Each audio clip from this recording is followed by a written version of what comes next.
Bonjour à tous, j'espère que vous allez bien et que vos finances vont bien. On se retrouve pour une nouvelle vidéo. Aujourd'hui, on va parler du PEA. C'est quoi ses avantages? On va aussi parler de quels ETF je prévois de prendre.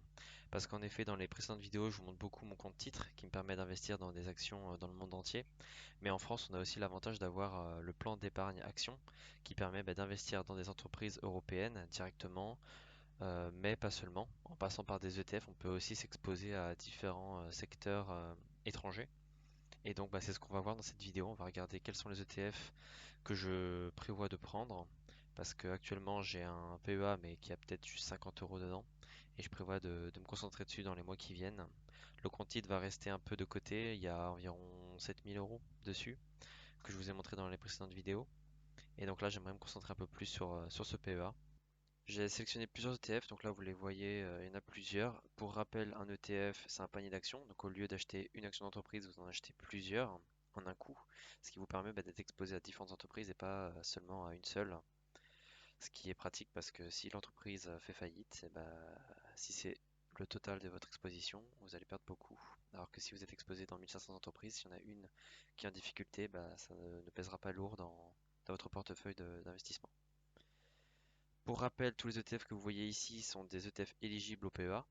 Ce sont tous des ETF capitalisants, donc ça veut dire qu'ils ne vont pas verser les dividendes dans votre PEA, ils vont les réinvestir directement. Tout d'abord, un bref rappel sur qu'est-ce que le PEA. Donc le PEA, c'est un produit financier français qui permet d'investir dans des actions partout en Europe. Donc les actions, c'est pour être exposé à des entreprises, mais les ETF, les paniers d'actions proposés par différentes institutions financières permettent de s'exposer au-delà de l'Europe. Et donc moi, c'est ce que je cherche dans mes investissements parce que les meilleures performances se trouvent pas forcément en Europe. Donc rappel, après 5 ans, après l'ouverture de votre PEA, donc c'est important de l'ouvrir même si vous n'investissez pas tout de suite. Je vous conseille de au moins demander à votre banque d'ouvrir un compte PEA parce qu'après 5 ans, vous avez les avantages fiscaux qui arrivent et même si vous n'avez pas commencé à investir, si après 3 ans, vous commencez à investir et vous souhaitez les récupérer 2 ans après, vous aurez déjà atteint les 5 ans.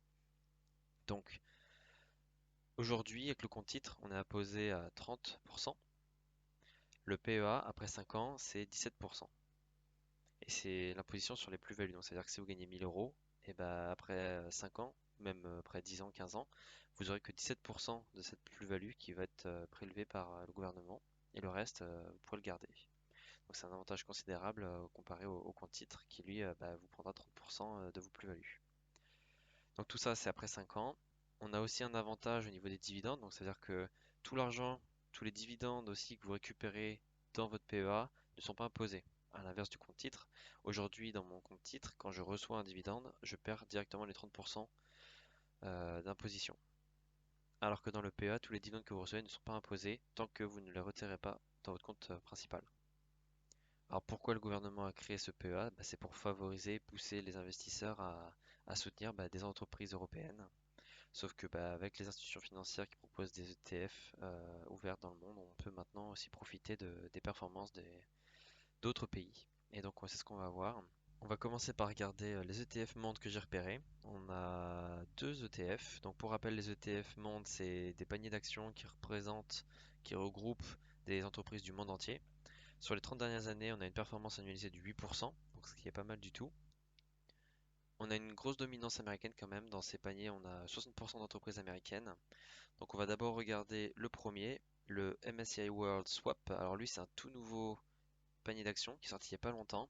Et sa grande particularité, c'est que il est accessible à partir de 5 euros. Ça veut dire qu'avec seulement 5 euros, vous êtes exposé au monde entier. Je vous ai retrouvé la fiche de doc de l'indice du MSCI World.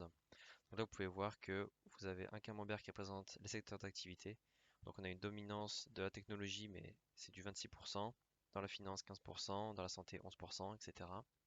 Et pour ce qui est des pays, on voit qu'on a 72% d'entreprises américaines, 5%, 68% de japonaises, etc., etc. Et donc avec seulement 5 euros, vous êtes exposé à tous ces secteurs d'activité et à tous ces pays. Alors, il y en a 12%, 13% qui sont pas cités ici, mais vous pouvez les retrouver en ligne. Et donc lui, comme je le disais, il est apparu il n'y a pas longtemps. Si on regarde son historique de performance, voilà, il est apparu en avril, 4 avril 2024. Donc là, on n'a pas encore beaucoup d'historique, mais on a en tout cas les mêmes expositions que l'index du MSCI World. peut maintenant regarder le deuxième ETF. Donc c'est pareil, le Amundi MSCI World. Si on va le voir, on a les mêmes expositions. Par contre, il est beaucoup plus ancien ce fonds. Et donc maintenant, les parts sont à 495 euros. Donc on est sur du x100 comparé à l'autre MSCI World qui vous permet de vous exposer à partir de 5 euros. Lui, il faudra sortir un plus gros billet pour l'avoir dans votre portefeuille. Donc voilà. Si on regarde les performances, on met sur les 5 dernières années, on est sur du 74%. Donc vous divisez par 5 et voilà, on retrouve à peu près ce que je vous avais dit en intro pour ce fonds. Maintenant, on va passer à l'ETF que j'ai repéré pour suivre l'indice du S&P 500. Donc le S&P 500, je le rappelle, c'est les 500 plus grosses capitalisations américaines avec un taux de performance de 10,90% sur les 30 dernières années, donc c'est énorme. Je rappelle que ces pourcentages, c'est uniquement pour les, euh, les indices capitalisants, donc c'est-à-dire qui réinvestissent les dividendes, pas ceux qui les distribuent. Donc on va aller voir ce qu'il donne. BNP Paribas Easy S&P 500, il est juste là. Donc pour cet ETF, il est disponible à partir de 24,27 €, éligible au PEA bien sûr. Et donc lui, on a des performances sur les 5 dernières années de 98%. Donc, très intéressant. Je vais pas passer beaucoup plus de temps. Alors on enchaîne, on va maintenant aller voir le Nasdaq 100 qui lui a une performance annualisée de 14% sur les 30 dernières années. Donc c'est le plus gros taux de performance de cette liste. Donc le Nasdaq 100, c'est des entreprises américaines assez axées sur la technologie principalement.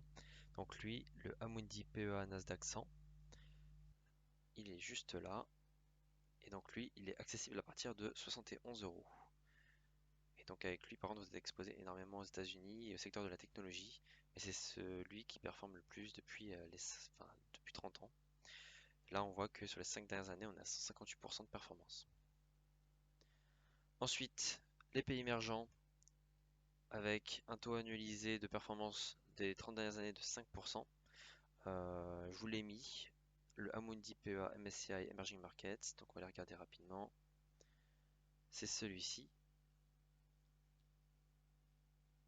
Accessible à partir de 22 euros. Et quand on regarde son historique sur les 5 dernières années, on est sur du 13%. Donc pour ceux qui veulent s'exposer au marché émergent, je crois qu'il y a une dominance aux entreprises chinoises, mais aussi japonaises, indiennes aussi. Si vous voulez vous exposer à ce secteur, c'est ce genre d'ETF qu'il vous faut. Par contre, je ne conseillerais pas d'avoir une majorité de cet ETF dans votre portefeuille parce que on reste sur de la spéculation. Moi, je préfère rester sur des ETF qui ont prouvé dans le temps déjà qu'ils étaient performants. On va enchaîner ensuite avec l'ETF de la zone européenne. Donc j'ai repéré le BNP Paribas Easy Stocks Europe 600, donc qui va regrouper les 600 plus grandes entreprises européennes. Donc lui, il est accessible à partir de 15 euros. Et si on regarde ses performances sur les 5 dernières années, on est sur du 50%. Donc ça fait à peu près 10% par an, donc c'est pas mal du tout, mais je vous l'ai dit juste ici, quand on est sur les 30 dernières années, on est plutôt sur du 7,30%. Voilà pour la zone euro. Et pour la France, le CAC 40, donc les 40 plus grandes capitalisations françaises, avec une annualisation de performance de 7,50%. Donc j'en ai repéré deux, le Amundi CAC 40, qui est juste ici, accessible à partir de 35 euros, avec des performances des 5 dernières années de 52%. Et l'autre, le Xtracker CAC 40, qui est accessible à partir de 75 euros et qui lui vous ressort les mêmes performances, c'est normal, c'est le CAC 40 aussi. Donc la différence va se faire au niveau du prix d'entrée, le prix de la part. Donc là, elle a 35 euros pour celui-là, elle a 75 euros pour l'autre. Il a 20% de frais de gestion alors que tu as 25%. Donc là, voilà, on a repassé tous les ETF que j'avais repérés pour mon PEA capitalisant. L'objectif de ce PA va être de croître en capital le plus rapidement possible pour profiter de la réduction d'impôts sur le maximum de plus-value possible après 5 ans, voire plus. Pas obligé que je retire après 5 ans. Alors maintenant qu'on est passé sur tous les paniers d'actions, on va pouvoir aller les comparer. Donc je vous ai préparé un graphique. On va pouvoir mettre côte à côte les performances de tous ces indices. J'ai retiré les performances du nouveau panier d'action, le swap, MSCI World Swap, parce que il est trop récent, donc on peut pas le comparer avec les indices qui sont plus anciens. Donc là j'ai 5 ans, les performances des 5 dernières années, et donc on voit que le Nasdaq explose complètement tous les autres indices avec plus 158% de performance en 5 ans, suivi du BNP Paribas Easy S&P 500 avec 102% de performance en 5 ans, suivi du MSCI World 77%. Ensuite, on a l'Eurostock et le CAC 40 qui sont coude à coude, hein, à environ 54-53%. Et tout derrière, les pays émergents à seulement 12% après 5 ans. Donc voilà. Pour ma part, ce que je compte faire, c'est prendre du MSCI World, donc plutôt le swap, celui qui est accessible à partir de 5 euros. Donc je vais me le mettre ici pour que vous voyez bien. Donc celui-ci. Alors pourquoi celui-là en particulier? Parce que je vais partir sur un PEA chez Boursorama et Boursorama a un partenariat avec cet ETF qui permet d'avoir zéro frais de transaction à l'achat et à la vente de ce fonds. Donc je vais partir sur celui-là pour m'exposer au monde entier. Mais aussi là, le PEA, je le ouvre parce que l'objectif est de croître le plus rapidement possible mon capital.